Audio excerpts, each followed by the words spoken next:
It's my firm belief that just as we can take the healthy eyes of a condemned criminal after his execution, and with these alien eyes restore sight to a deserving blind man, so also can we successfully transplant other organs and members of the body, attaching and grafting them where needed, even in cases where important arteries and nerve centers have been severed.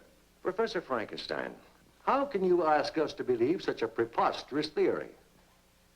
I beg your pardon, Dr. Randolph. I said I believe your theory is preposterous. Now, we're all men of science. We know about transplanting eyes and the special factors involved in transferring the cornea. But these other claims of yours, well, they're just beyond the pale of experimental medicine.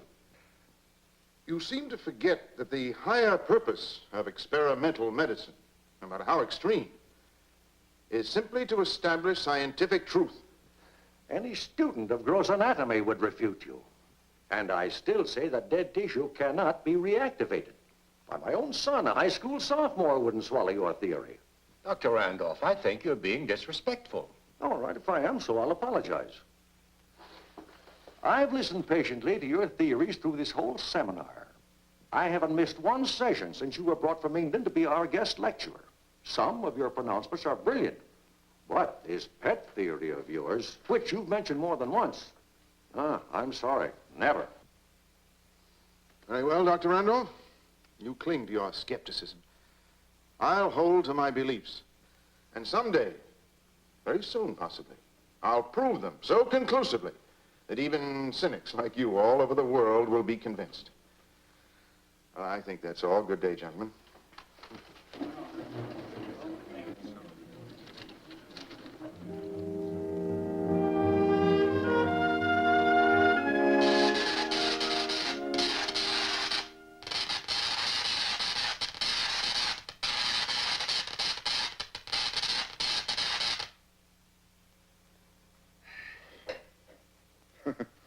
Patience, Dr. Carlton.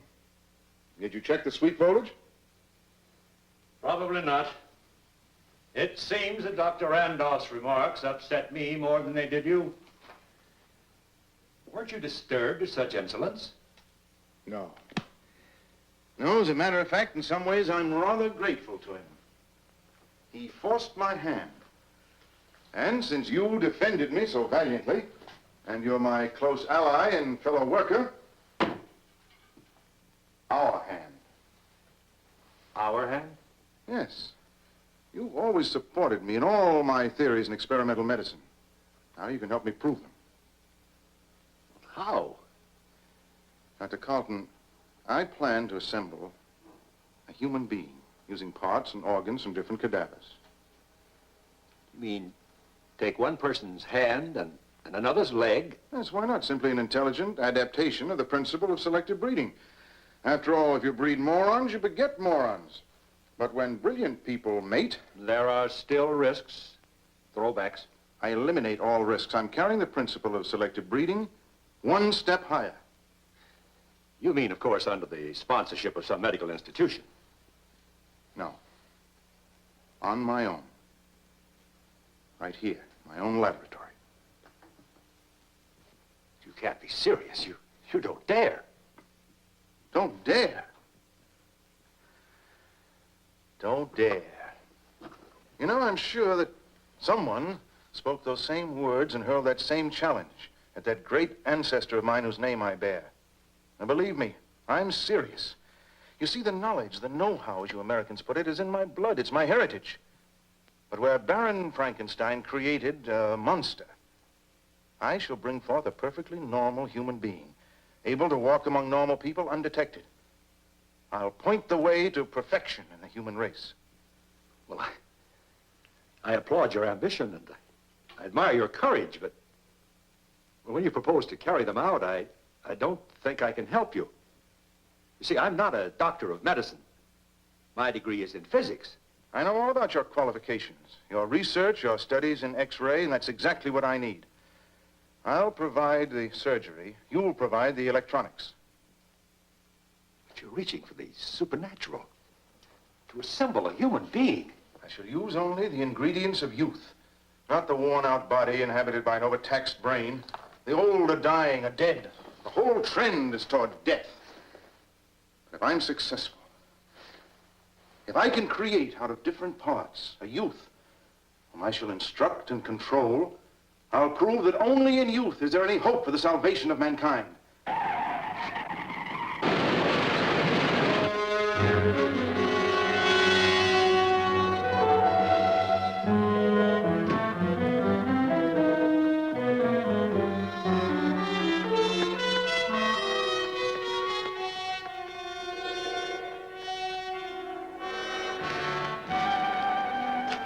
Teenagers, both cars loaded.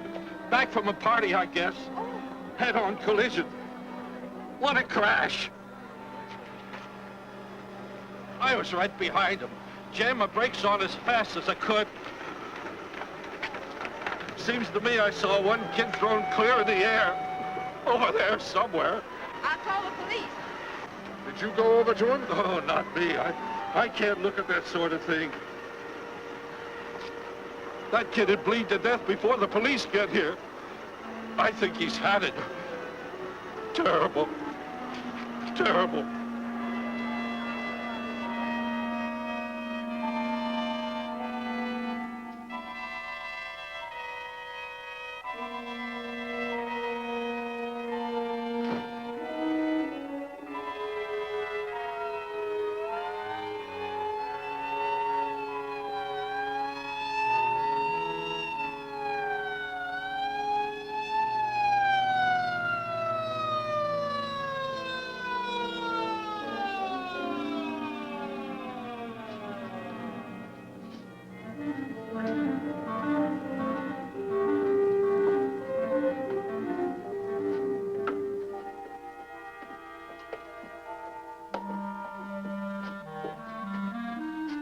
Steady him while I unlock the door.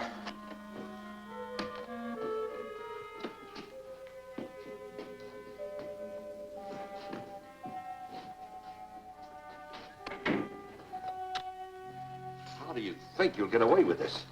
Stealing a body. With both cars completely burned in the crash, they won't be able to check. Stop shaking.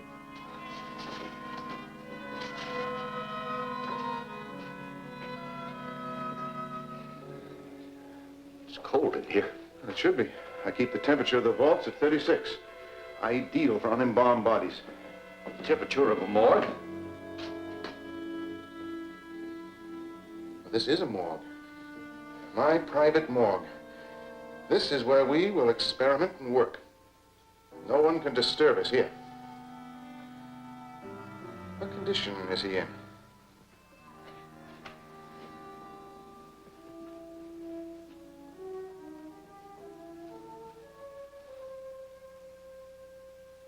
Tell me, what condition is he in? Dead. I know that. That's the way a layman would describe him. But I also know, and I want you to remember, that in this laboratory there is no death until I declare it so.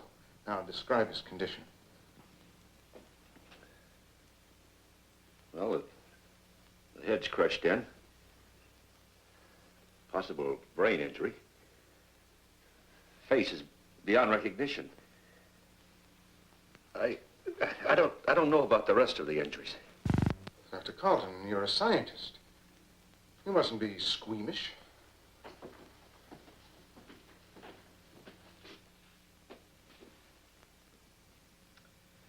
I've seen worse.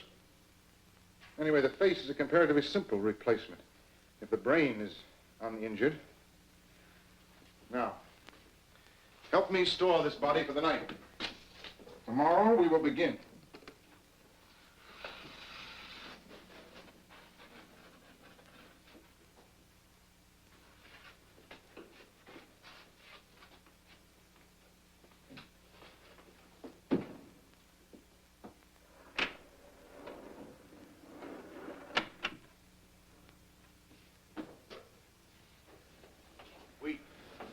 We'll need equipment. I'm prepared. You mean there are others? Only a few parts. Normal preparation for an experiment that will determine the fate of the world. Electrical equipment also. I've been assembling necessary parts for some time. As a matter of fact, in every city where I've lectured, I've made it a point to purchase one or two things that we'll need. We're quite ready to put everything together for our experiment. Professor, perhaps you'd better try and find another assistant. I don't think I have the stomach for this. Dr. Carlton, don't underrate yourself. I'm the best judge of your qualifications. I need you.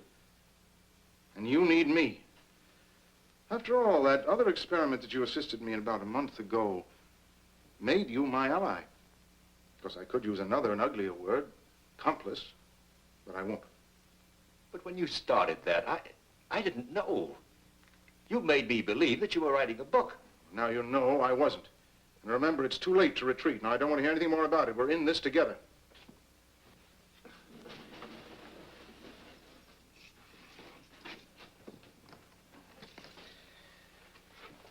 I'll want you to assemble a small synchrotron, something in the 100,000 volt category. After each surgical move, I'll need the advantage of high velocity X-rays with a penetration of at least 2 inches. Parts are all here. You do as I say, and you will share in the greatest experiment science has ever made. Well, Carlton, I think we'd better go and change our clothes for the party.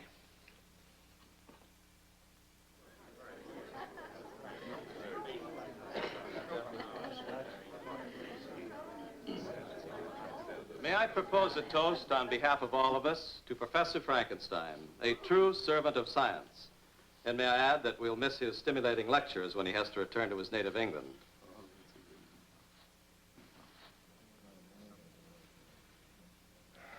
Well, let me thank all of you for listening to my theories and for your unfailing hospitality. I do have to return as I'm only a guest in your gracious country, but I shall miss you. To all of you. Would you excuse me a moment?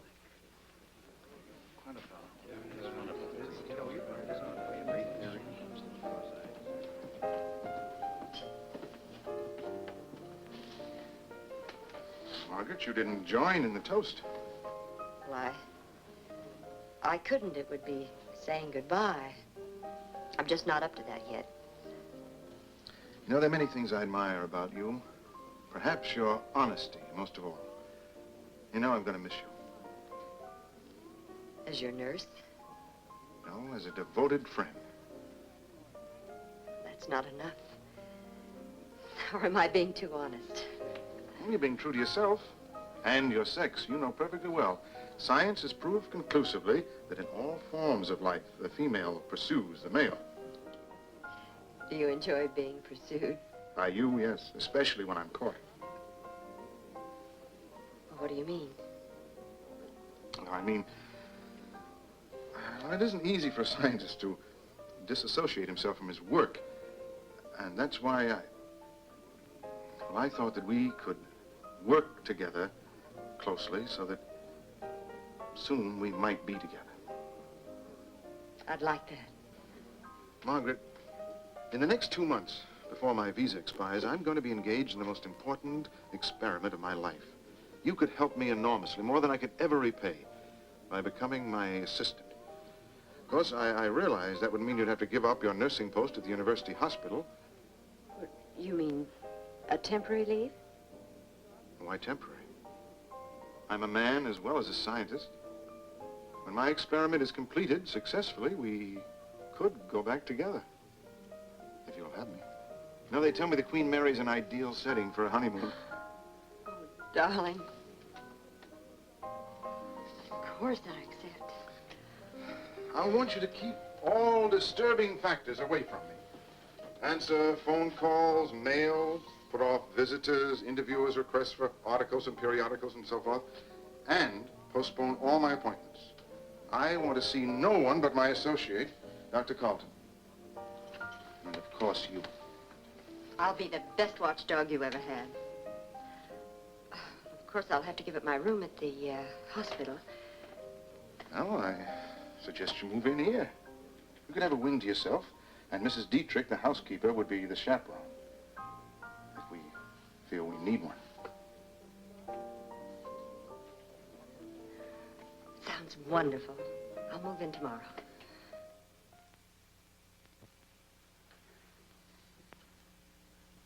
His hands And the right leg, practically up to the knee, are completely crushed.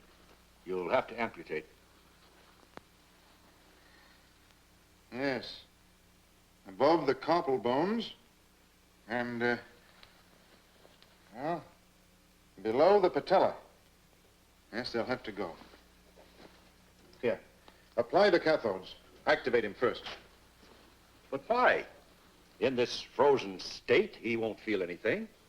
I want him to know and feel pain so that when I alleviate it, he'll also know gratitude. Now, change his body temperature to normal. What I create, I must control. Go on, activate this body. I'll begin with 50,000 volts.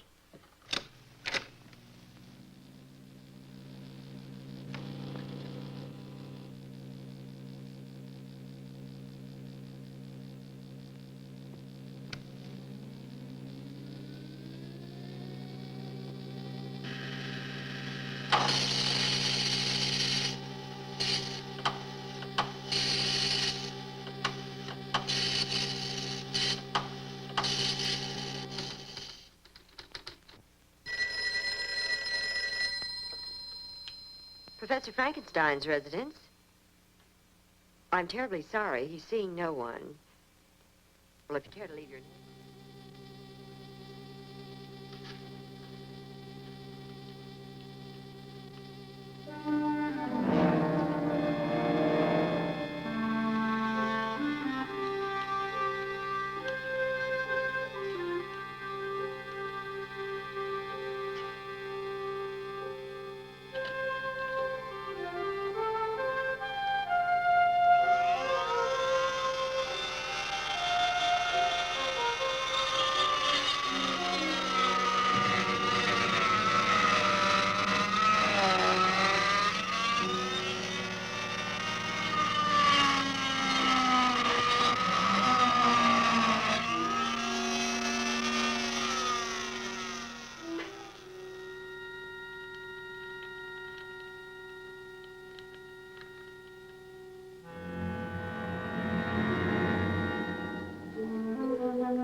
Later, I'll give him a transfusion.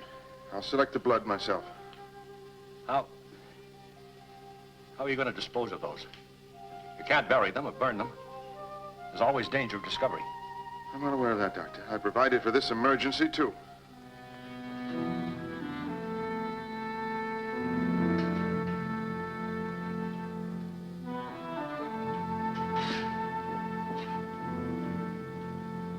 Come here.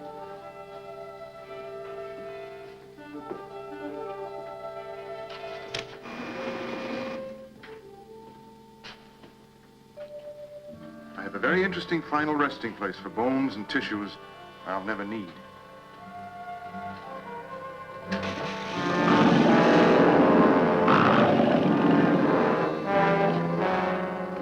Now I have to get 2 hands and a right leg. Believe me, I'll see to it that the replacements are an improvement over the originals.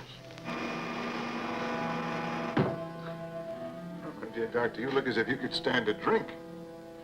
Come on.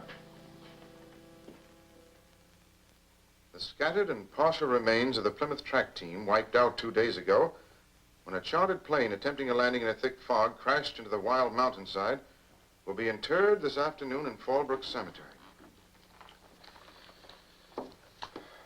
Poor boys. Oh, tragic. All those fine young athletic bodies, all those hours of training for strength, speed, endurance, gone to waste.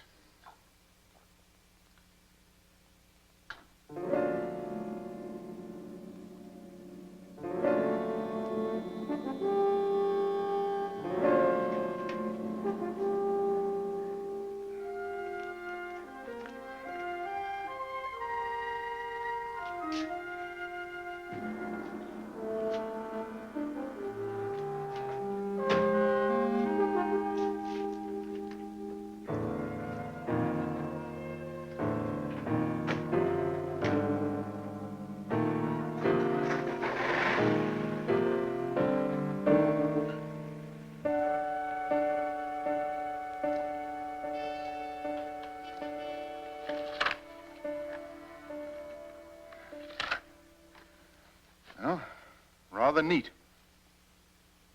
I do say so myself. Hands and leg are back on his body. I've kept my promise.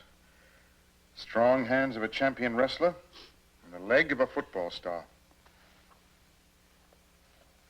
There. Now, you've got a great deal to thank me for, my dear boy. With the special healing fluids and the vital rays, his bones should knit in a day or two.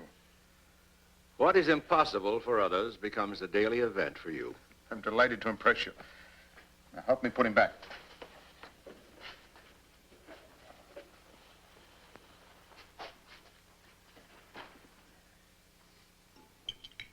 My, that was a nice dinner. It's excellent roast, didn't you think so, Margaret? I don't enjoy food the way you do. Maybe you need a little more exercise. The doctor and I work so hard, we're ravenous. Will you excuse us, my dear? I have some voluminous notes to complete. What's the matter? You're sulking. Good night, Margaret. Good night. Well, how do you think I feel being left alone all day? And in the evening, you either lock yourself in your laboratory with your experiment or you spend hours in your study writing up your notes. It's not much fun for me. You know, I hate to upset you. Well, I plead guilty, Margaret. I have neglected you. There just seems to be more and more work to be done. The pure, clear flame of science, as Huxley put it, is a hard taskmaster. But tonight, I'll put it behind me. Tonight, I'm yours to command. Now, what would you like to do? Anything, just to get out, to be with you, alone. A cinema? Or a drive. That's it. A nice, long drive. We can talk. And make plans. And relax.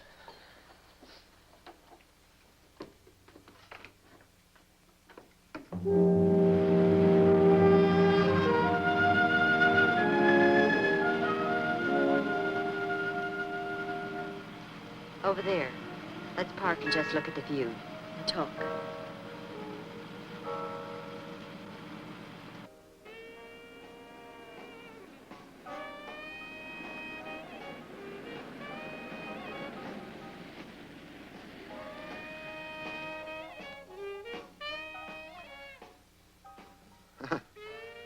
Seems like others have the same idea. They come up here for some quiet necking. It's a lover's lane. Oh, that's interesting. Sort of a private preserve for teenagers, huh? I suppose as adults, we're lucky to find a parking space. But we'll turn on the radio and do what the teenagers do. They tell me it's loads of fun.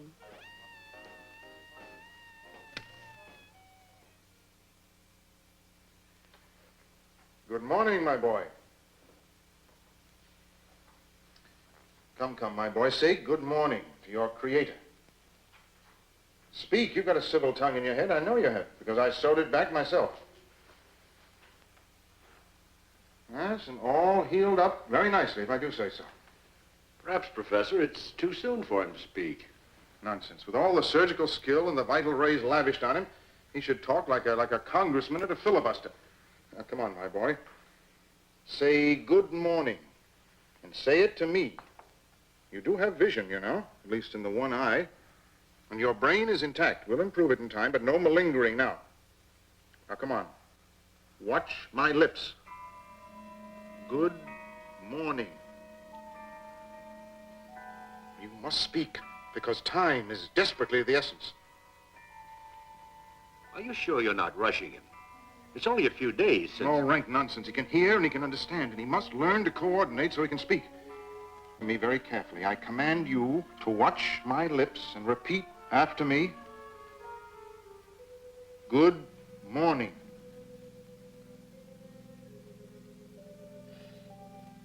Good morning. Well, my boy, you'll be chattering like a magpie soon. But believe me, you'll be making more sense. I'll see to that. Ah, you see, persistence has its rewards. That's all I want of him this morning. Now, Dr. Carlton, can you accuse me of being cruel? Put him back. Professor, I think he wants to say something else. I like a young man with initiative. Go ahead, my boy. Take your time. I'll listen patiently. Say whatever you please. It's dark in here. Dark. Yes, it is dark for you. But you'll have to reconcile yourself to the darkness because you're going to be in the dark a long, long time. Professor, look. Why, it's amazing. He's actually crying. Can you imagine? Even the tear duct functions. The entire world will be astounded. Well, it seems we have a very sensitive teenager on our hands.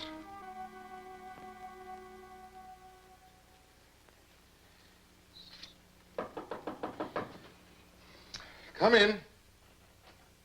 I can't. The door's locked.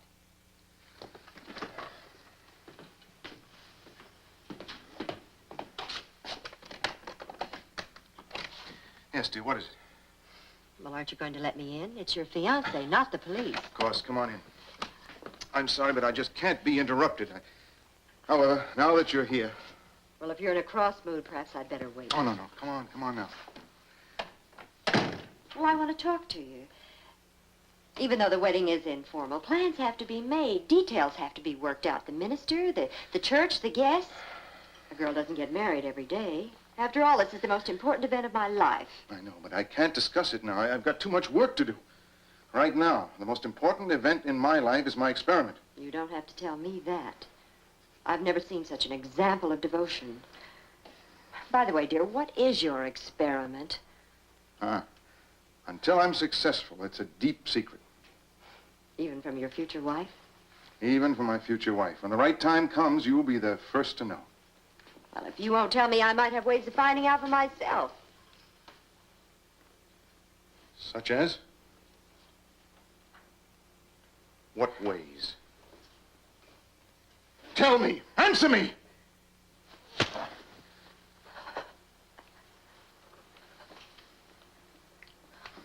I didn't mean anything by it. It just slipped out. Words sometimes do. I have no intention of spying on you. I don't care if you ever tell me. Now, that's better. Oh, I'm sorry. I'm sorry, darling.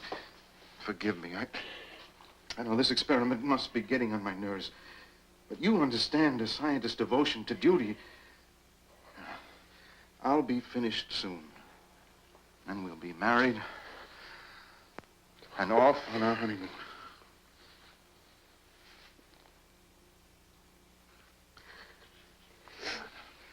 Let me dry those tears.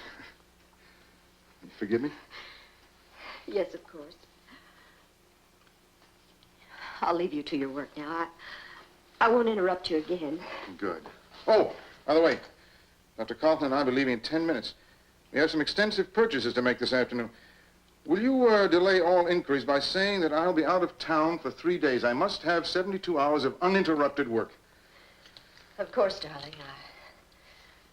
I'll go back to my kennel quietly and be the best watchdog you ever had.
Gee, lady, you must have an old-fashioned trunk.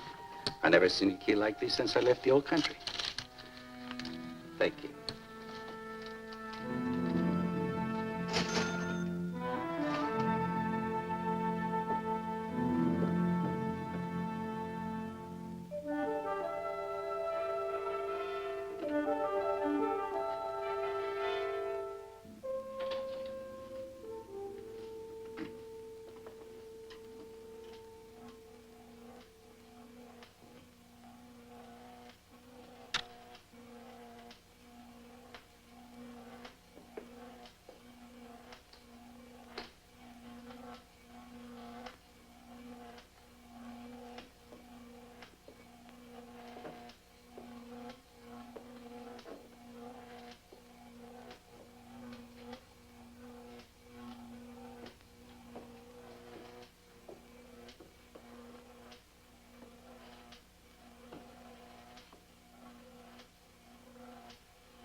Now, come, my boy.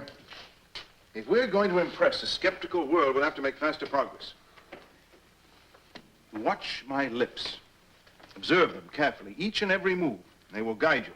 Yes. Yes, sir, would be preferable. In England, you know, we have a little more respect for the older generation. Yes, sir. That's better. Better articulation, too. Now, concentrate. And repeat after me. Beware of false prophets, which come to you in sheep's clothing. Beware of false prophets, which come to you in sheep's clothing. But inwardly, they are ravening wolves. But inwardly they are ravening wolves. Very good.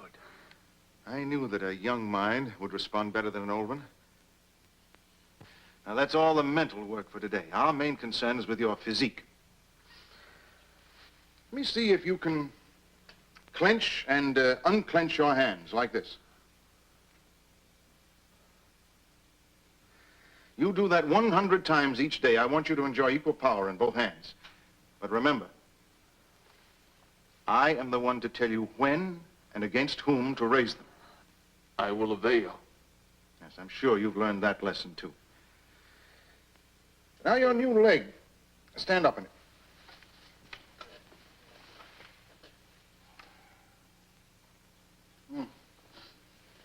It's quite satisfactory. Sit down. I want you to exercise that leg, too, the way I showed you. Understand? It's very important to keep the blood flowing smoothly in order to ensure proper circulation. Professor, I think he needs some supplementary nourishment. Yes, I prepared some special vitamins. I'll give them to you. I'm going to leave you with Dr. Carlton now. He'll give you some electrical treatments and feed you. You do as he tells you. And tomorrow I'll set up some exercise equipment for you.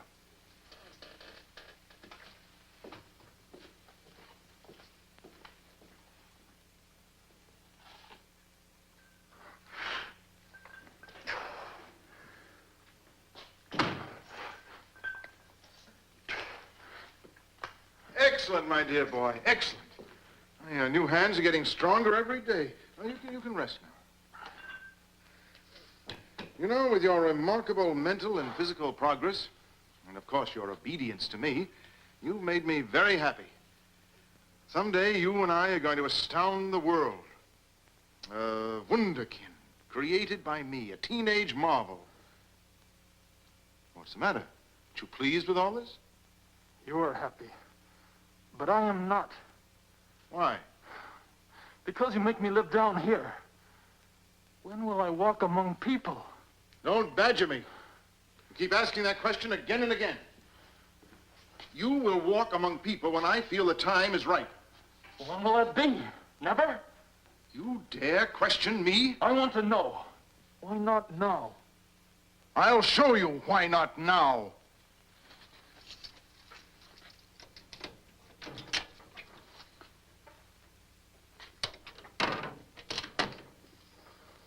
Turn around.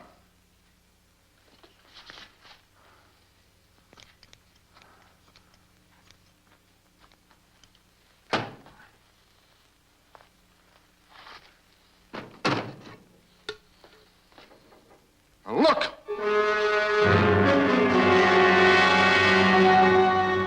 Now you know. But I don't want to be locked up. In that case, I'll leave your face the way it is. I'll make sure you don't leave until I'm prepared to give you a new face. Look again, my boy. You'll be glad to stay here until I make you fit to go among people.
My eyes. He was nearly 7 foot tall.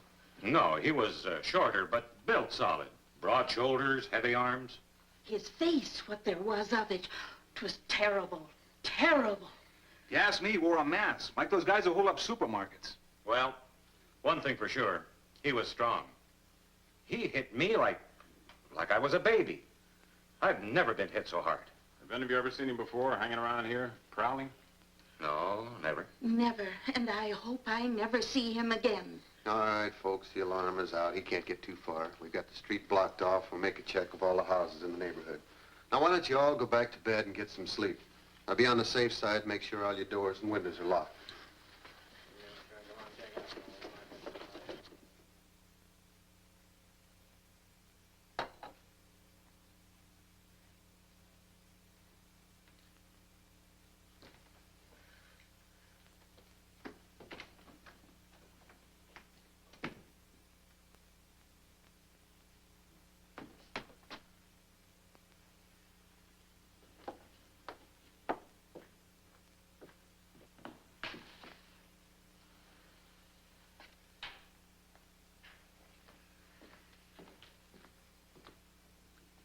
Then it was you.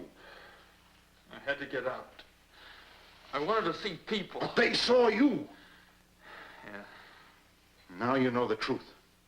Yes, I frightened them. Everybody who saw me, they ran. I told you they would. But I didn't mean to hurt. Hurt? You killed a young woman. You've got the police down about our heads like a pack of baying dogs. By disobeying me, you not only endanger our lives, but you put my whole experiment in jeopardy. I didn't know. From now on, I'll obey you.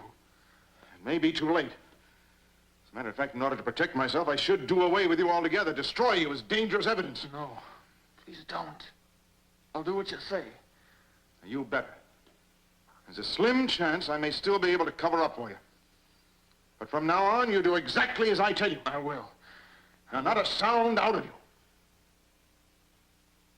Until this danger blows over, I must keep you absolutely silent.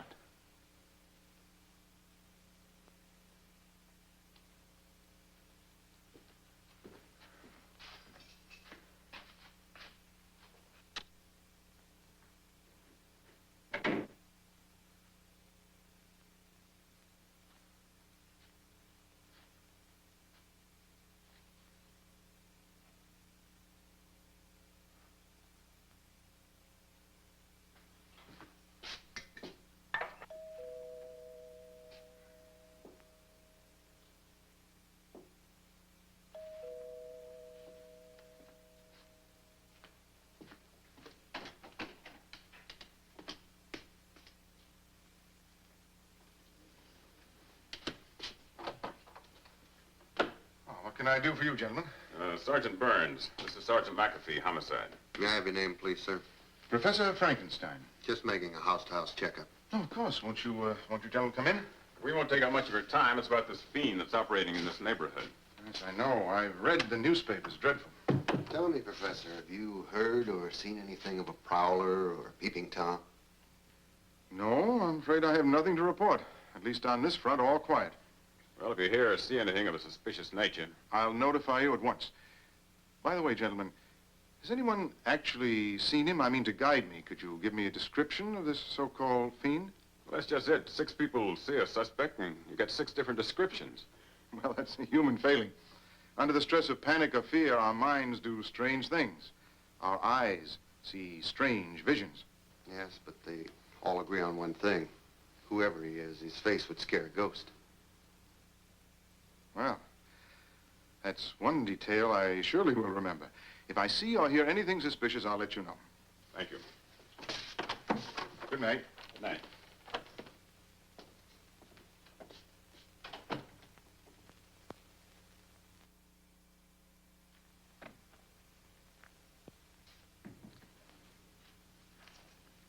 Margaret, who is this man?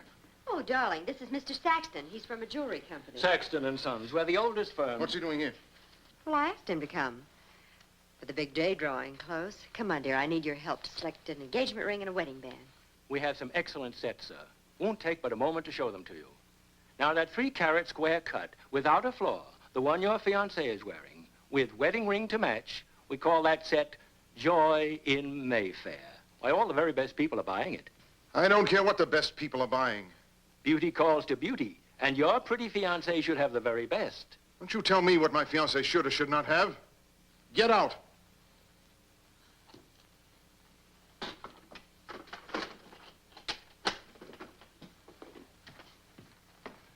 Perhaps another time. Just get out.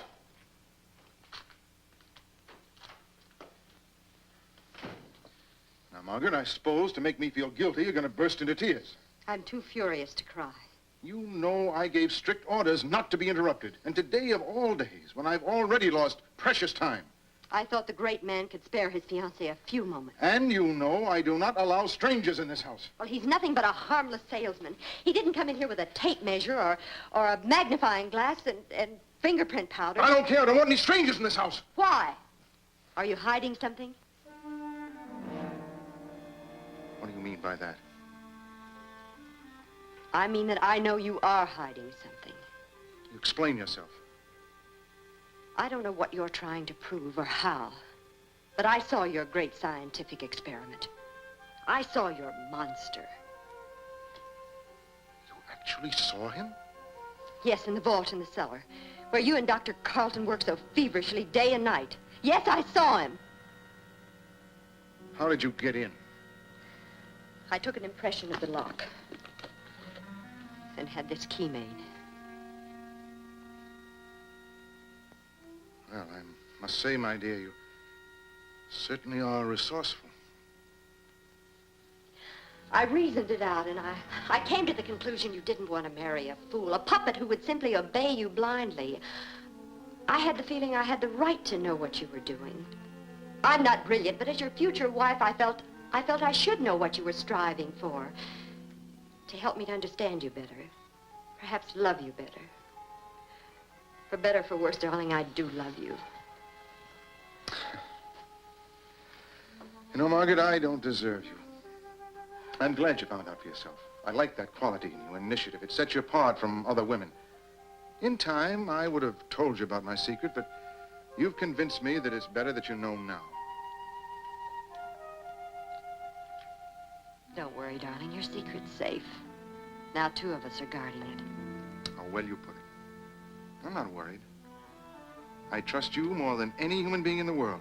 I can't tell you yet just what the master plan is for what you call the monster. Perhaps if I'd known, he wouldn't have frightened me. Well, he won't anymore. You must think of him as a creation of science, like a machine. Now, you wouldn't be afraid of a machine, would you? No, of course not. In the meantime, I think we should both be grateful to the monster. If possible, he's brought us even closer together. I love you.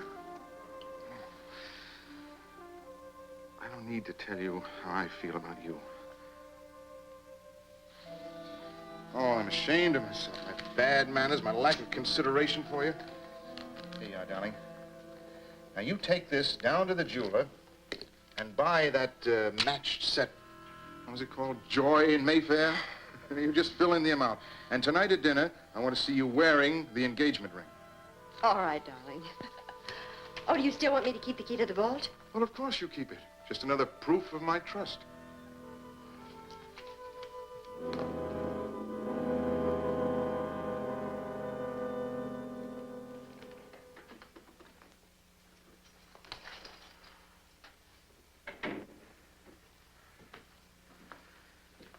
Well, my boy, I think we're safe.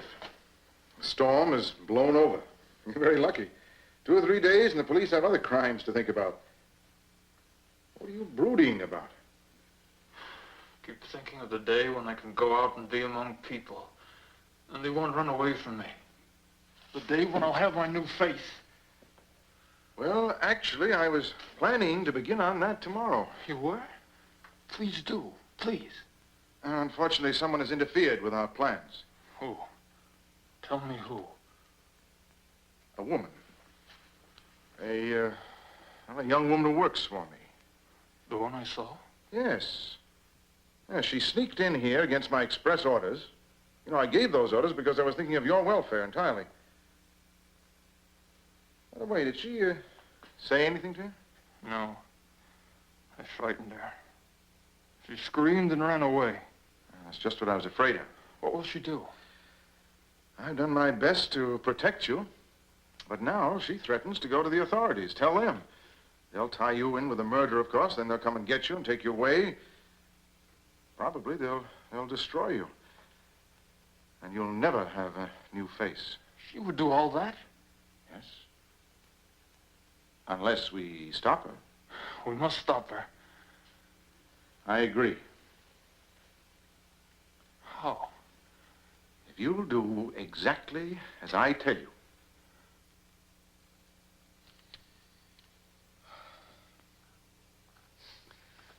Darling, I'm afraid I'm going to need your help. Of course, dear. Telephone calls, errands, dictation. You certainly have a good eye for trinkets. You call that a trinket? The last thing I do at night and the first thing I do in the morning is look at it. I value it very much. Really? Well, it's very sweet of you to say that. Now tell me, how do you want me to pay for it? Pay for it? Oh, I mean show my gratitude. Oh, I'm sorry, darling. You were about to ask me to do something for you. Oh, yes, yes. Well, this is it. As you know, Dr. Carlton had to leave town to buy some new parts for our syncretin. I'm afraid he may be gone for 2 or 3 days. Well, so long as you're here, I won't miss him. I will. I mean, as my assistant. And that's where you come in. Will you be my assistant? It's feeding time for our young man. Well, of course, dear. You're not afraid? No. He's as gentle as a baby at feeding time. You sure you're not afraid? I'll regard him the same as you, a creation of science. I'll go along. I'll help. Good. The hypodermic and the fluid are downstairs. Shall we go?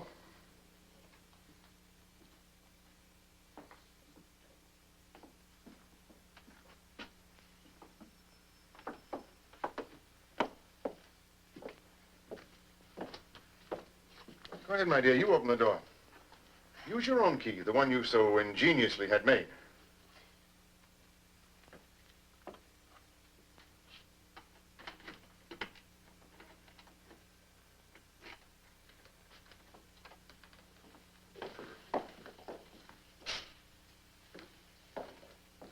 Well, my boy, you look a little off your feed.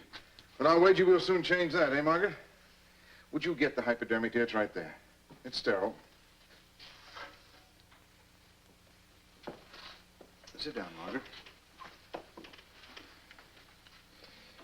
Now, we have to find just the right spot at the vein.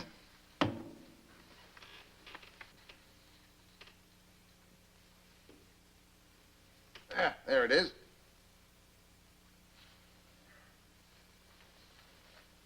Don't worry, I won't hurt you.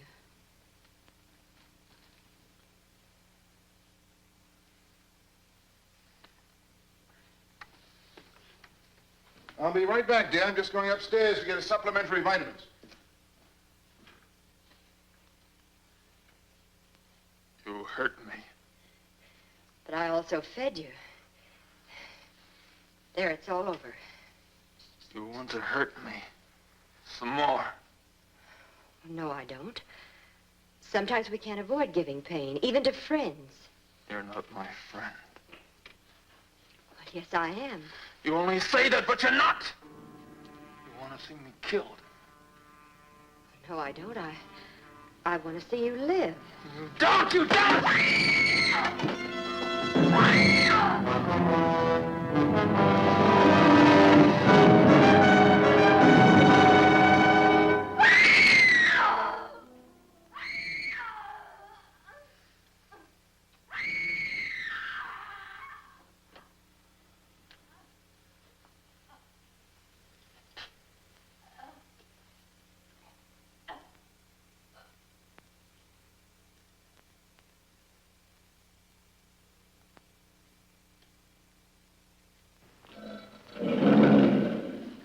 Poor Margaret. You've done your work well. You've earned your reward. My new face? Exactly. Tonight, I'm going to lead you out of this darkness. We'll go among people. Discreetly, of course. You'll be able to pick the face that pleases you. Then it will be yours.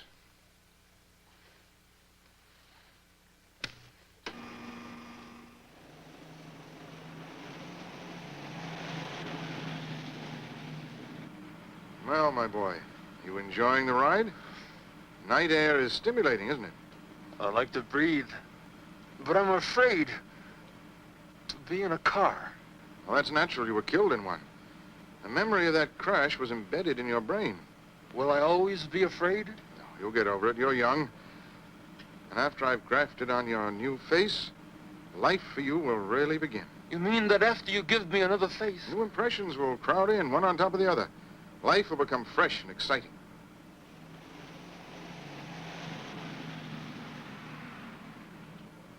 It'll take time and patience.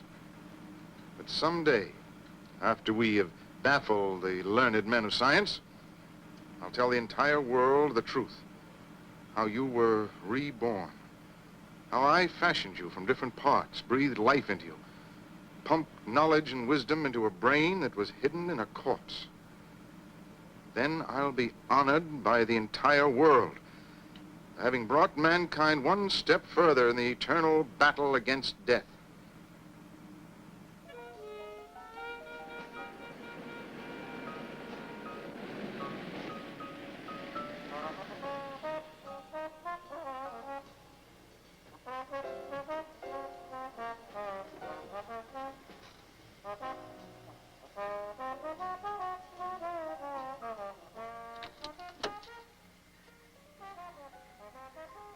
Saw that young man's face? He's rather handsome, I thought. Even drugged by passion, it has brightness, intelligence. Does it meet with your approval? I'll be very quiet.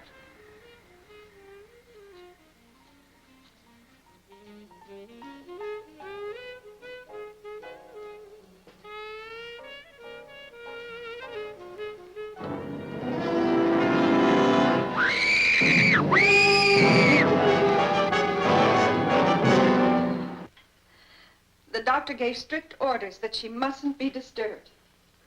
Well, maybe you can help us. Just tell us what she told you when she got home. She couldn't say very much. Every word was agony. Just that she suddenly saw this monster, this unknown thing through the car window. He had only one eye and not much face.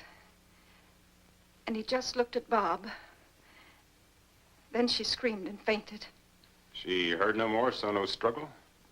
When she came to, Bob was gone. The keys were still in the ignition. How she was able to drive home, I'll never know. But she stumbled in, panicked, and screamed until the doctor gave her a sedative. Well, has she said anything since? Only the boy's name. She keeps moaning, Bob, Bob. The one who did this. You think it's the same as... Well, maybe this time it's just a hoax. Could be some school kids getting in charge out of scaring people, or maybe a jealous rival. Did she have many boyfriends? She was seeing Bob pretty steadily. He was her first date. Well, did he have any enemies? Not that I know of. He's popular in school. He's a quiet boy. Lives with his aunt. We know we've spoken to her. What will you do? Well, we'll go over the car and check the place, and as soon as we find something, we'll let you know. He may turn up himself any time and tell you it was all a practical joke. I hope so. I certainly hope so. Is this Bob? Yes.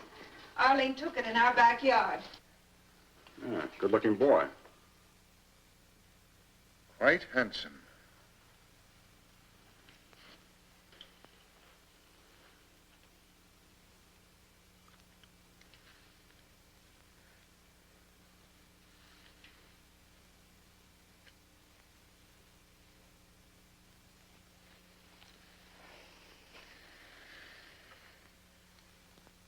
Quite handsome. Here, my boy.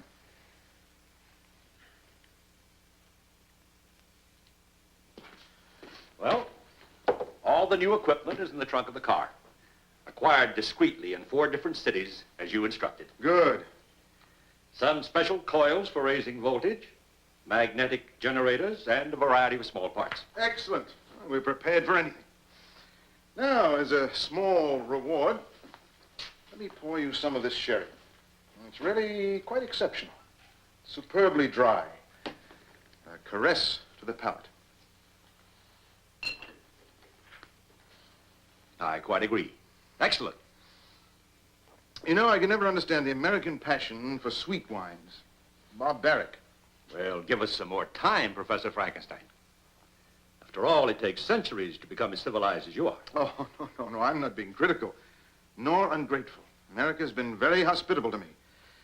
And I think of what I've accomplished here, I shall remember it always with deep gratitude. By the way, what's become of your housekeeper, Mrs. Dietrich? Oh, I let her go. She had an offer from a wealthy invalid. It meant permanent security for her, and since I'm leaving in 2 days, well, we'll just have to fend for ourselves. And while I'm asking questions, and I hope this isn't indiscreet, where's your fiancée?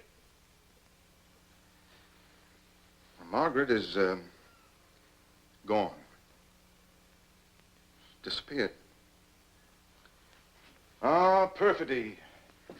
Thy name is woman. Quit me cold. After I'd stolen precious hours away from the experiment to select this for her, an engagement ring. It was rather expensive, too. It's a pity. You mean she just up and disappeared? Packed up all her things, secretly.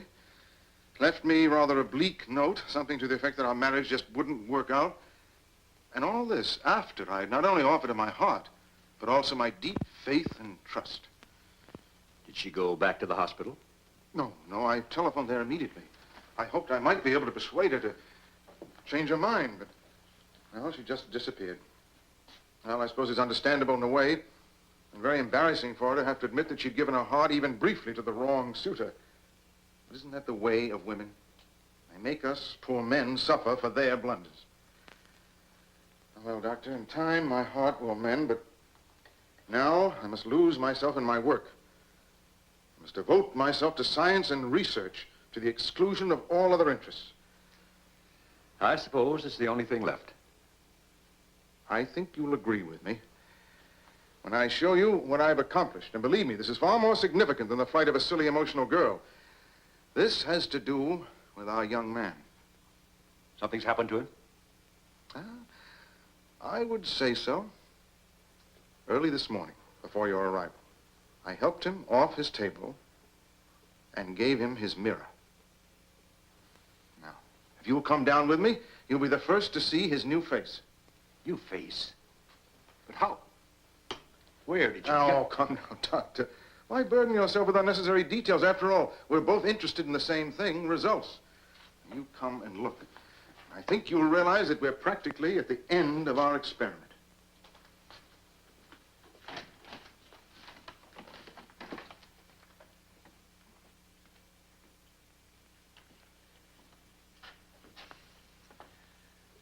Show Dr. Carlton your new face. Amazing. Absolutely amazing. Why, when the stitches are out, he'll pass for a normal, quite attractive teenager. And you agree it's a success? Stupendous success. And what's more, no one will ever know. Well, I'm not so sure about that. After all, this new face wasn't grafted on from oddments. There's a chance of it being recognized, especially in this region. At any rate, I'm taking no risks. Well, what do you propose to do? I'll tell you, but first let me give him back his precious toy. There you are, my boy. Go back to reveling in your new face.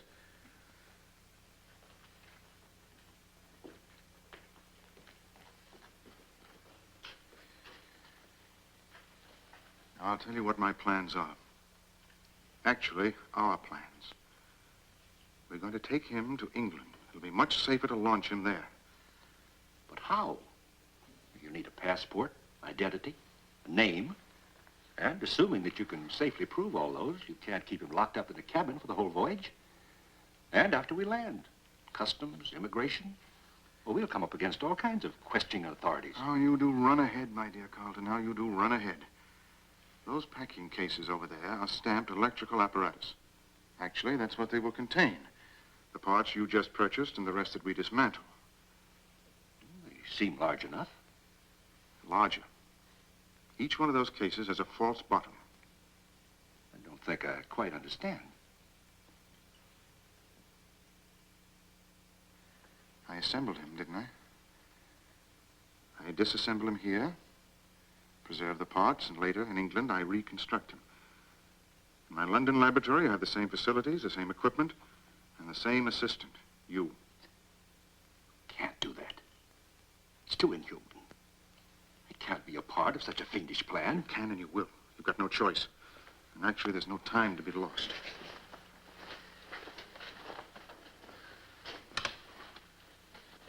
Now listen carefully. I'm going to place him on the operating table, ostensibly to remove the stitches in his new face. You'll see he'll be like a little lamb, consent to anything as long as it improves his countenance. Only this time, I'm going to strap him down very firmly. I'll explain that it's necessary to ensure no distortions to his features. I'll tell him the slightest move may jeopardize his precious new face. I assure you he'll cooperate like an angel. After I've got him strapped down, I want you to inject a double quantity of sodium pentothal. And then he'll feel nothing. My dear Dr. Carlton, in 3 days, you and I will be walking the deck of the Queen Mary, enjoying the ocean breezes, the company of charming passengers, and relishing the holiday we so justly deserve. Go ahead. Prepare for the operation and get the hypodermic ready.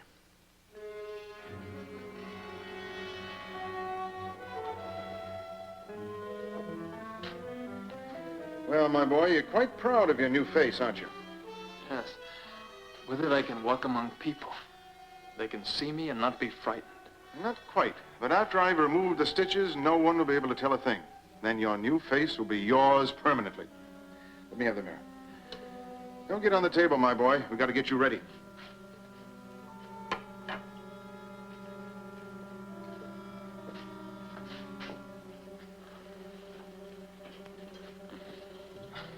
This won't take long. It'll be quite painless. It won't hurt, believe me.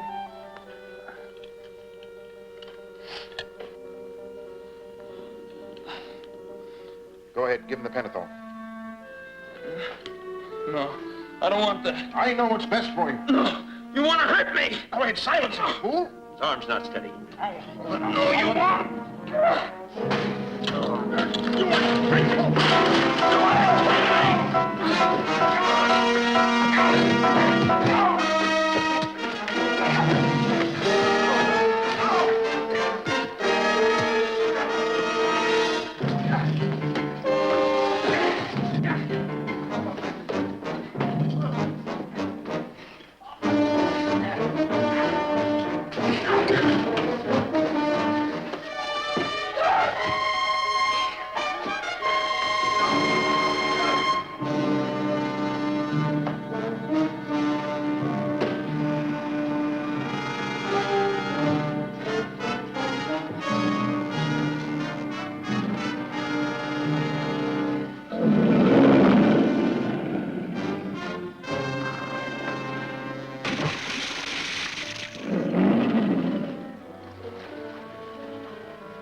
Perhaps it's not too late.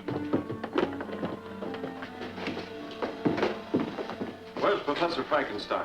It's too late. Come over here. Maybe he'll listen to you. Tell him to come with us. Warn him not to resist, to let us take him away. You heard. They won't hurt you if you come.